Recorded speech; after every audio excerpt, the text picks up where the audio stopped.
In 250 BCE, a concept was born that would revolutionize the way we understand the mind. The ancient Buddhist practice of mindfulness, meticulously documented in the Pali Canon, has now found its way into the heart of modern psychology. But how did this ancient wisdom traverse time and space to become a cornerstone of contemporary mental health practices?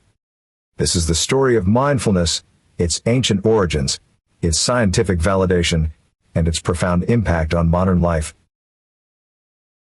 The Satipatthana Sutta, one of the oldest Buddhist texts, lays the foundation for mindfulness meditation. Authored by the Buddha himself, this text outlines the practice of being present in the moment, a principle that would later influence countless generations. The Sutta's teachings on mindfulness were not just philosophical musings, they were practical guidelines for achieving a state of heightened awareness and inner peace. But how did these teachings evolve over time? What impact did they have on Eastern philosophy? The Yogacara school of Buddhism, founded by scholars like Asanga in the 4th century CE, took the principles of mindfulness to new heights. Asanga's work emphasized the importance of awareness and consciousness, concepts that would resonate deeply with later philosophical traditions. The Yogacara school's teachings on the mind's role in shaping reality provided a rich tapestry for the development of mindfulness practices.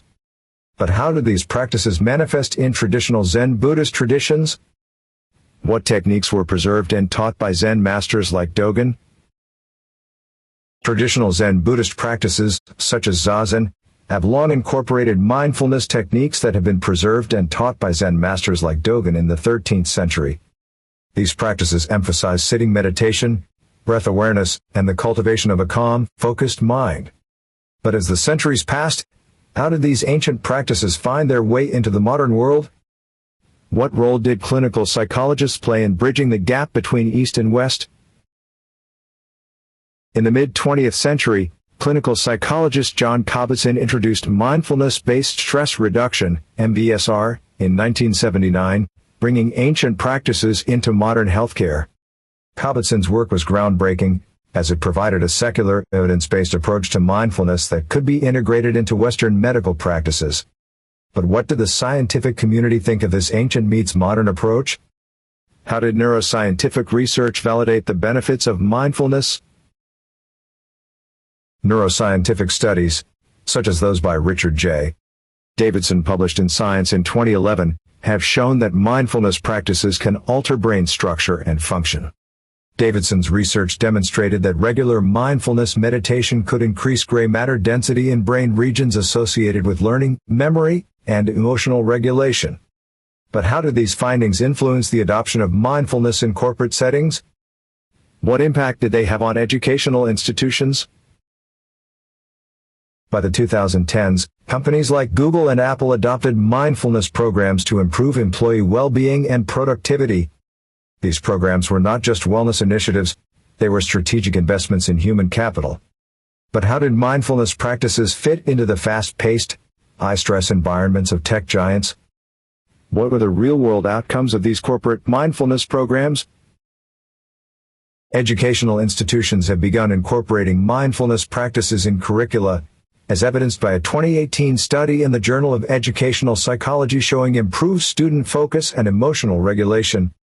The study, authored by Drive, Patricia Jennings, demonstrated that students who practiced mindfulness exhibited greater academic performance and social-emotional skills. But how did these practices influence the broader educational landscape? What were the long-term benefits for students?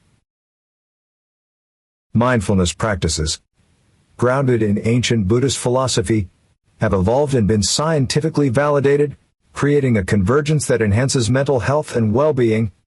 This intersection of ancient wisdom and modern science has led to innovative applications in healthcare, corporate settings, and education. But what are the specific case studies that demonstrate this convergence? How have these practices been implemented in real-world scenarios? Real-world applications, such as the implementation of MBSR in Veterans Affairs hospitals, demonstrate the effectiveness of blending ancient mindfulness with modern therapeutic practices. These case studies show tangible improvements in mental health outcomes, reduced stress, and enhanced overall well-being. But what other sectors have embraced this convergence? What are the global implications of this movement? The global mindfulness movement, exemplified by organizations like the Mindfulness in Schools project, highlights the widespread adoption and adaptation of mindfulness techniques across diverse cultures. This movement has transcended geographical and cultural boundaries, bringing mindfulness practices to people from all walks of life. But what does this global adoption mean for the future of mindfulness? How will it continue to evolve?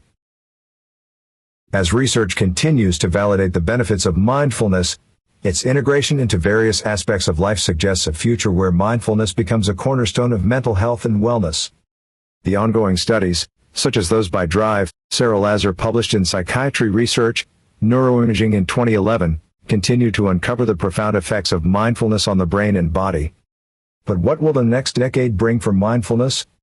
How will it shape our understanding of mental health?